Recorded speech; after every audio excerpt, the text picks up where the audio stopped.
Alam niyo ba na maraming ancestral houses ang Pila, Laguna? Ito ay isa sa 4 na National Historic Town sa buong Pilipinas. Pasyalan natin! Tara, let's go!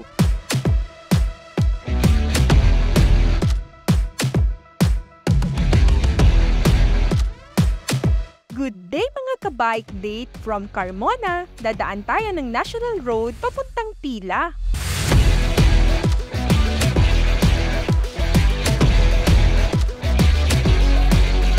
Meron ding ancestral houses sa Binyan, pero mas marami sa Pila.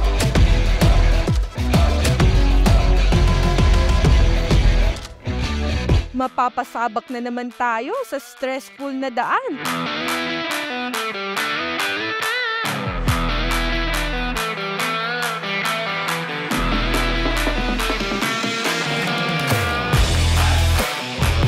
Nice!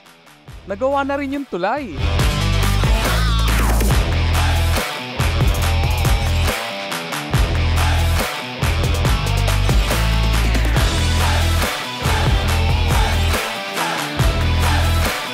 High-risk junction, kaya extra ingat.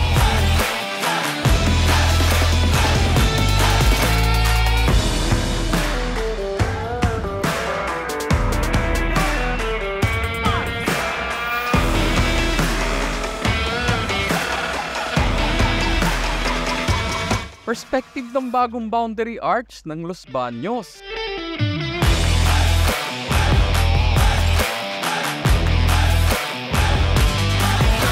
Sa kanan, papasok ng UPLB.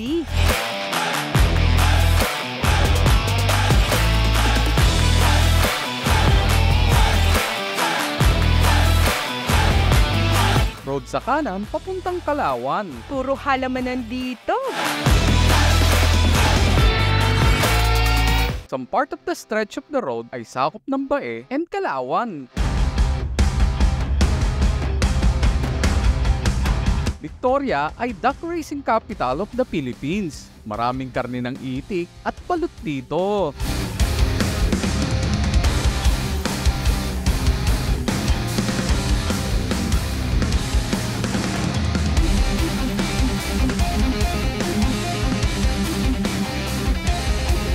Papasok na tayo ng bayan ng Pila. Ang Pila ay isa sa 4 na National Historic Landmark sa buong Pilipinas na katulad din ng Bigan, Ilocos, Taal, Batangas at Silay, Negros Occidental. Tara at tignan natin ang mga lumang gusali.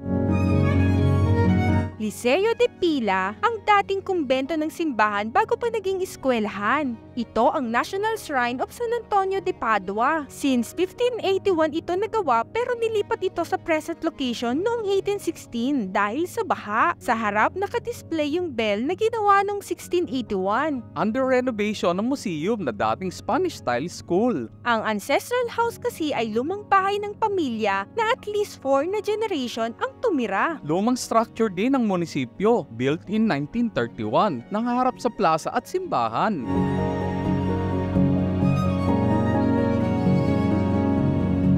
Karaniwang makikita ang paggamit ng ground floor bilang storage. Ang ground floor ay gawa sa bato habang ang itaas ay kahoy. Nasa second floor ang sala at dining room.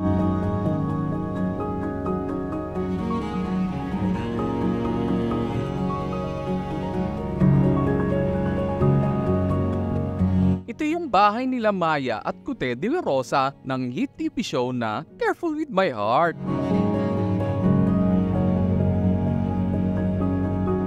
Bakit halos lahat ng mga bahay sa Pila ay hindi kasing luma ng panahon ng Kastila? Sinunog pala ng mga Amerikano ang malaking bahagi ng Pila. Nilinis ng mga taga-Pila ang mga guho at habang ang bayan ay nakaranas ng pag-unlad ng ekonomiya, sinimulan nilang i-rebuild ang karamihan sa mga bahay na nakikita natin ngayon. Di ang palad para kay Pila, hindi ito nakaranas ng pananalasa ng labanan at halos buo sa pagtatapos ng World War II. Maganda ang naging experience sa bike date namin na ito. Malapit lang at madaling puntahan ng Pila. Nagka-idea kami ng pamumuhay noong unang panahon.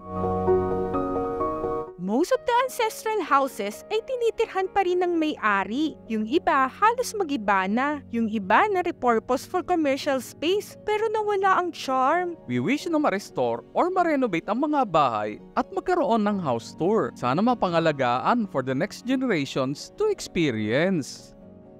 Hanggang dito na lamang ang journey natin mga ka-Bike Date. Thanks for watching! Please like, share, and subscribe! Press na lang din ang bell button para ma-notify kayo sa aming latest upload. Comment na rin kayo for our improvement. Pwede ring panoorin ang ibang videos dito. Until next Bike Date, bye!